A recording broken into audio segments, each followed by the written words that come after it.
ថ្មនេះយើងកែច្នៃពីអាកដុងទឹកសុទ្ធទឹកកដុងទឹកសុទ្ធផឹកយើងយកកែច្នៃដាក់ម៉ូទ័រដាក់កង់កំហបកង់វាកំហបកង់ច្រឡំកំហបវាយកមកធ្វើកង់ច្រឡំ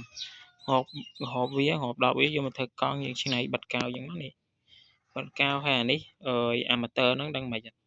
ម៉ូទ័រហ្នឹងយើងយកម៉ូទ័រពីម៉ូទ័រឡានមួយកូនឡានមួយ3500យើងយកម៉ូទ័រឡានហ្នឹងមកយកមកកាត់ច្នៃដាក់បិទពីក្រោមយើងមកយើងអាចកែច្នៃធ្វើកូនឡានកដុងមួយណោះគ្នាបាទអញ្ចឹងយើងតាមយើងកែច្នៃយើងចំណងចំណូលចិត្តយើងចង់កែច្នៃបែបម៉េចចាយើងតិចទៀតខ្ញុំកែច្នៃអីផ្សេងទៀតណោះគ្នាបាទខ្ញុំចូលចិត្តកែច្នៃច្រើនយ៉ាងដែរក៏ប៉ុន្តែយើងកែប៉ុណ្ណឹងសិនចាំមើលវគ្គក្រោយវីដេអូក្រោយដល់កែច្នៃអីទៀតអ្នកនរគ្នាបាទអ្នកគ្នាជួ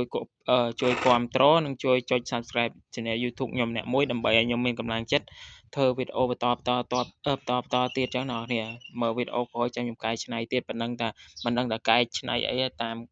ការសម័យតាមការខ្ញុំនឹកឃើញចឹងណាអ្នកគ្នាអញ្ចឹងជួយគាំទ្រវីដេអូខ្ញុំផងបាទជួយចុច Subscribe ใน YouTube ខ្ញុំអ្នកមួយផងឥឡូវយើងសាកលេងមើលវាចិត្តអស់ថ្មប៉ុន្តែវា novel នៅខ្លាំងអូខេ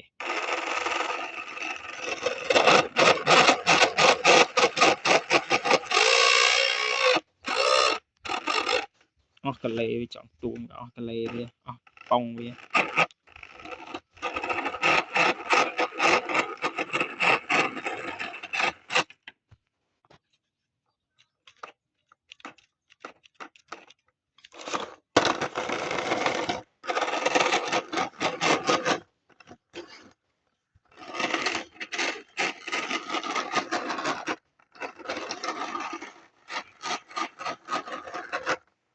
ខ្សោយថ្មអ្នកគ្នាបើអត់ខ្សោយថ្មដាក់ថ្មពេញនឹងអែម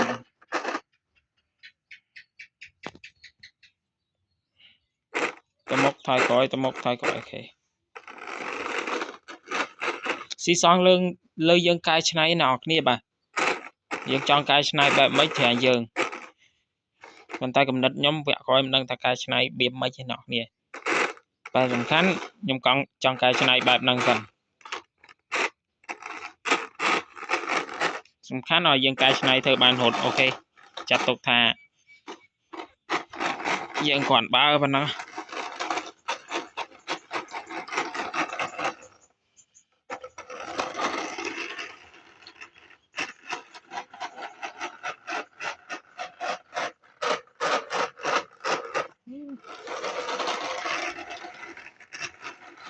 មានតែអត់នេះណាគ្រាន់បើទេ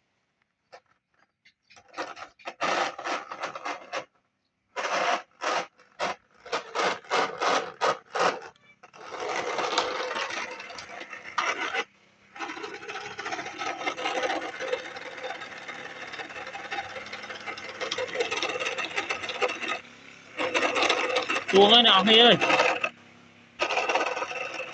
ធ្វើវិញ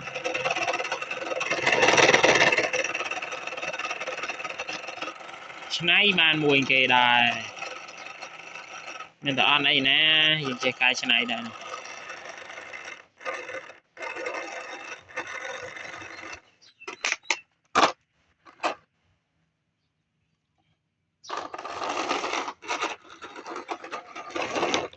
អូខេអ្នកនរគ្នាហើយវីដេអូយើងក៏មានប៉ុណ្ណឹងជួយ Subscribe អ្នកមួយផង